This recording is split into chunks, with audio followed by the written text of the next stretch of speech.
হাদিসে পাকে রাসূল করিম সাল্লাল্লাহু আলাইহি ওয়াসাল্লাম আল্লাহ তাআলার গুণবাচক নামের ফজিলত বর্ণনায় বলেন, আল্লাহ তাআলার 99টি গুণবাচক নাম আছে।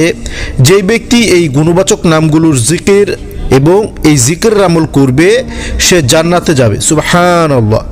আল্লাহর গুণবাচক নাম আল বাদিউ, এর জিকিরের আমল ও ফজিলত তুলে ধরা হলো।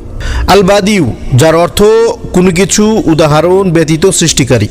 এর ফজিলত হলো, যেই ব্যক্তি অত্যাধিক দুশ্চিন্তাগ্রস্ত হয়ে পড়ে কিংবা মুসিবতে পতিত হয়, তবে সে যেন ইয়া বাদিউস সামাওয়াতি ওয়াল আরদ 17,000 বার পাঠ করে। অন্য বর্ণনা এসেছে 1,000 বার পরে, তবে ওই ব্যক্তি দুশ্চিন্তা ও মুসিবত সুনিশ্চিতভাবে দূর হয়ে যাবে। আল্লাহ তাআলা মুসলিম উম্মাহকে তার গুণবাচক নামের আমলের মাধ্যমে দুশ্চিন্তা, বিপদ আপদ ও সঠিক ইঙ্গিত লাভ করার তৌফিক দান করুক।